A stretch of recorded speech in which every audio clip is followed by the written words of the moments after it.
Hello student, welcome to my new YouTube channel JK tutorials. আমি তোমাদের Joyjit sir আজকে একটি নতুন ভিডিও নিয়ে চলে এসেছি তোমাদের সামনে। আমরা সবাই জানি সামনে 12ই ফেব্রুয়ারি থেকেই আমাদের একাদশ শ্রেণীর সেমিস্টার 2 এর এক্সাম শুরু হতে চলেছে, তাই আমাদের হাতে সময় খুবই কম, আর মাত্র 45 দিন মতো আমাদের হাতে সময় আছে।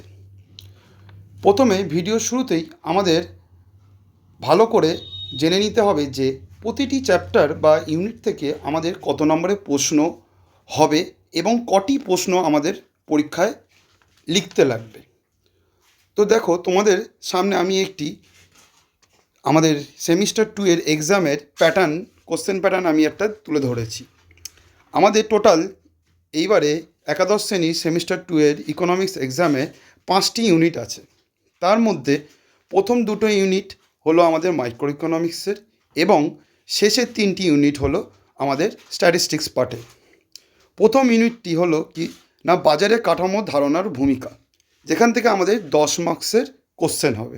একটি হবে 4 মার্কসের এবং একটি হবে 6 মার্কসের, দুটো মিলিয়ে টোটাল 10। এবং ইউনিট 2 এর আন্তর্জাতিক বাণিজ্যের মৌলিক ধারণা, যেখান থেকে আমাদের 2 মার্কসে 3টি কোশ্চেন অ্যাটেন্ড করতে হবে এবং 4 মার্কসের একটি কোশ্চেন, টোটাল মিলিয়ে হলো 10। তো আমাদের এই সেমিস্টার 2 এর ইকোনমিক্স এক্সামে মাইক্রো ইকোনমিক্স থেকে দুটো চ্যাপ্টার মিলিয়ে টোটাল 20 নম্বরের কোশ্চেন হয়ে থাকে। আজকে আমি একাদশ শ্রেণীর সেমিস্টার 2 এর অর্থবিদ্যা বিষয়ের মাইক্রো ইকোনমিক্সের ইউনিট 1-এর কিছু গুরুত্বপূর্ণ প্রশ্ন নিয়ে আলোচনা করব। সবার ফার্স্টেই আমি চ্যাপ্টার 1-এর যে কোশ্চেনগুলি খুবই গুরুত্বপূর্ণ, মোটামুটি সব স্কুলের এই টিচাররা সেই কোশ্চেনগুলি পরীক্ষায় দিয়ে থাকে, সেগুলিকে রেখেছি। শেষের দিকে যেগুলো কোশ্চেনগুলো আসার সম্ভাবনা আছে সেগুলো রেখেছি। প্রথমে দেখো, 1 নম্বর কোশ্চেনটা আমরা বলছি কি, পূর্ণ প্রতিযোগিতামূলক বাজার কাকে বলে এবং এই বাজারে বৈশিষ্ট্যগুলি আলোচনা করো। 2 নম্বর, পূর্ণ প্রতিযোগিতামূলক বাজারে ফার্মের স্বল্পকালীন ভারসাম্যের শর্তগুলি চিত্রসহ আলোচনা করো। পূর্ণ প্রতিযোগিতামূলক বাজারের ফার্মের আয় ব্যয়ের সমতা ভারসাম্য রেখাচিত্রের সাহায্যে ব্যাখ্যা করো।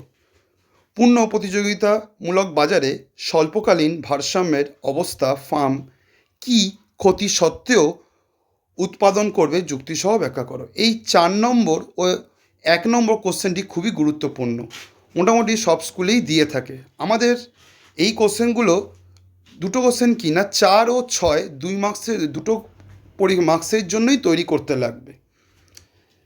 তারপর দেখো 5 নম্বর কোশ্চেনটা কি, দেখাও কিভাবে পূর্ণ প্রতিযোগিতামূলক বাজারে একটি ফার্ম দীর্ঘকালে ভারসাম্য অবস্থা পৌঁছে শুধুমাত্র স্বাভাবিক মুনাফা অর্জন করে। 6 নম্বর, একচেটিয়া বাজারে স্বল্পকালীন সময় ভারসাম্যের সম্পর্ক আলোচনা করো। 7 নম্বর, একচেটিয়া ফার্মের দাম পৃথকীকরণ বজায় রেখে কিভাবে ভারসাম্য থাকে। 8 নম্বর, দাম পৃথকীকরণ কাকে বলে এবং দাম পৃথকীকরণের সম্ভাব্য ও তার লাভজনক শর্তগুলি কী কী। 9 নম্বর, উৎপাদন বন্ধের বিন্দু কাকে বলে। পূর্ণ প্রতিযোগিতামূলক বাজারে ফার্মের ভারসাম্যে উৎপাদন বন্ধের বিন্দুটি রেখাচিত্রের সাহায্যে ব্যাখ্যা করো। 10 নম্বর, উৎপাদন বন্ধ বিন্দুর শর্তগুলি উল্লেখ করো। এখানে 9 নম্বর ও 10 নম্বর প্রশ্নটা খুবই গুরুত্বপূর্ণ, মোটামুটি সব স্কুলের স্যারেরাই এই কোশ্চেনটি পরীক্ষায় দিয়ে থাকে। চলে আসো 11 নম্বর কোশ্চেনে, ইকুইটির সুবিধা ও অসুবিধা আলোচনা করো। 12 নম্বর, পূর্ণ প্রতিযোগিতা এবং একচেটিয়া বাজারের মধ্যে পার্থক্য লেখো। 13 নম্বর কোশ্চেন, দাম স্থির থাকলে ফার্মের গড় আয় ও প্রান্তিক আয়ের কীরূপ সম্পর্ক হয় ব্যাখ্যা করো। এই 14 নম্বর কোশ্চেনটি খুবই গুরুত্বপূর্ণ, দ্রব্যের দাম পরিবর্তন হলে ফার্মের গড় আয় ও প্রান্তিক আয়ের সম্পর্ক লেখচিত্রের সাহায্যে ব্যাখ্যা করো। আমাদের 15 নম্বর যে কোশ্চেনটি আছে, এই কোশ্চেনটি এবারে আসার চান্স খুবই বেশি।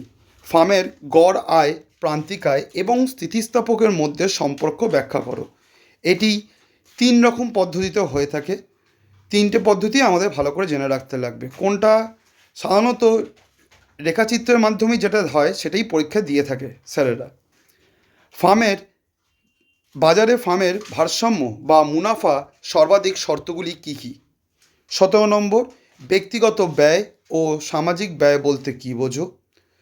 ব্যক্তিগত ব্যয় এবং সামাজিক ব্যয়ের মধ্যে পার্থক্য লেখো।